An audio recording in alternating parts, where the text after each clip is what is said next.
就在今天，2026年3月1日，中东的天彻底塌了。伊朗官方刚刚确认，他们的最高领袖哈梅内伊在昨晚的美以联合空袭中遇刺身亡。这不是演习，也不是谣言，这是自2战以来最惊人的一次斩首行动。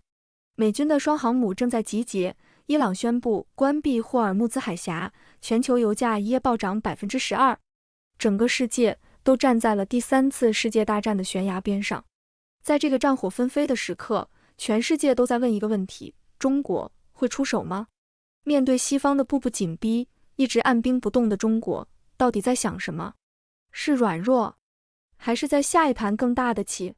今天阿星给大家找来了中国顶尖智囊高志凯先生的一段绝版访谈，听完他的话，你就会明白为什么在这个疯狂的世界里，中国才是那个真正能让美国人感到绝望的存在。So far, China has been reluctant to exercise its military power abroad, which many in the West and Japan treated as a sign of weakness. So when do you think China would eventually exercise its military power abroad to solve international issues? For example, the current situation in Iran.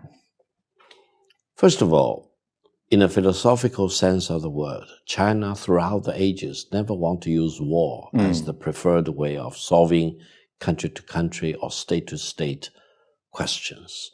War should always be treated as a last resort. So war should always be very, very carefully thought about and should always be the last resort rather than the first resort.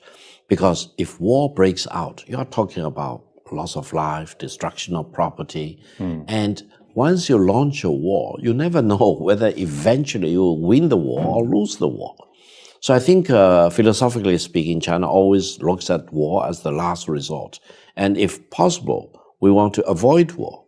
We want to bypass war. We want to use peaceful means to resolve problems. And we want to emphasize win-win possibilities rather than looking at anything or everything as a zero-sum game. Therefore, the fact that China does not want to use war to solve problems doesn't mean China is weak. As a matter of fact, if you look at the conflict between China and India, the two countries decided not to use military weapons. So we use fists, for example, sticks, for example. It doesn't mean that either China or India don't have heavier dosage hardcore weapons.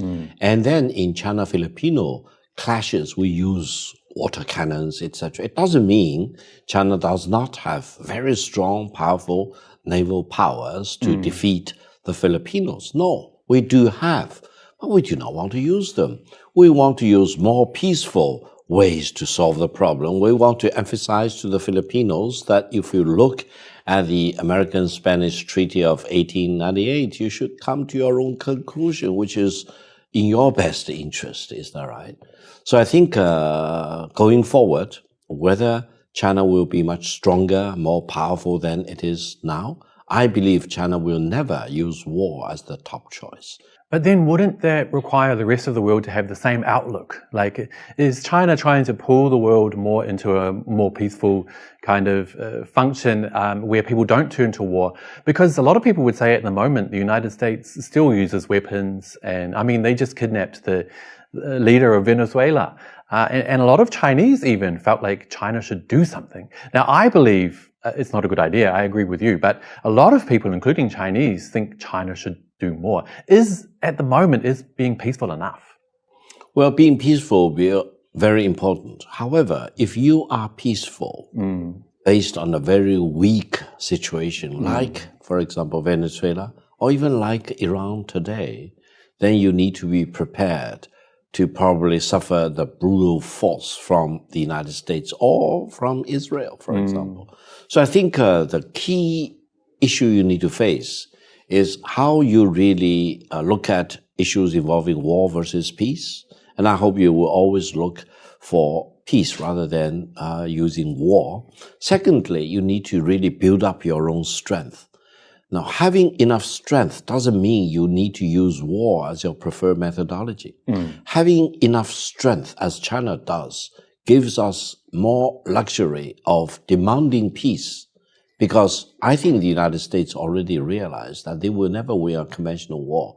The United States military, since the end of the Korean War in the early 1950s already say the United States never wants to find itself in another ground battle against China because they know the Chinese soldiers will be very ferocious and we will never tolerate a defeat at the hands of our enemies.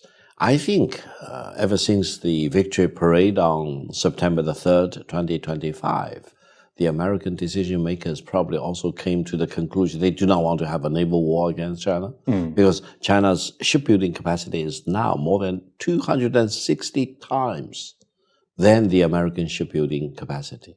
And they also do not want to have an air war against China. Why? Because many of the so-called phantom warplanes or bombers of the United States can be seen through thoroughly by the Chinese radar because the Chinese radar is the most sophisticated in the world. They can detect any plane from their takeoff until their landing. And for the B-2 bombers or whatever, they claim to be stealthy or they cannot be detected by radar. They can be fully detected. So in time of war, they will be really sitting duck to be shot down very easily. So I think the Americans and the United States has been talking about the sixth generation of fighter planes. They are still doing something on the drawing board. China is about to deploy the real sixth generation of fighter planes. So I think the Americans hopefully will, for their own benefit, come to the conclusion having a war against China is futile. Don't talk about a war with China. Talk about peace. Talk about working together with China for the benefit of the Chinese people and the American people as well as for mankind as a whole. That is what I call the inevitability of peace. The Americans talk about death and paying tax as two things inevitable. I said, now you have a third inevitability. That is peace with China is inevitable. And this is for the mutual benefit of China and the United States. 听完高志凯先生的话，再看看今天发生在伊朗的惨剧，阿辛在茶水间里感到一种前所未有的震撼。哈梅内伊的死证明了一个残酷的真理，在这个弱肉强食的世界里，没有足够的硬实力，你连国家的最高领袖都保不住。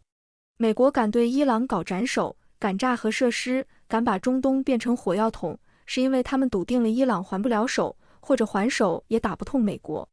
但是大家发现没有，同样是面对美国，为什么在东亚、在台海、在南海，美国人却从来不敢这么放肆？高志凯先生给出了最硬核的答案，因为中国就在这里。当美国的 F-35在伊朗上空肆无忌惮的时候，高先生告诉我们，中国的雷达早就把这些所谓的隐身战机看得清清楚楚。当美国的航母在波斯湾耀武扬威的时候，高先生用数据打脸，中国的造船能力是美国的260倍。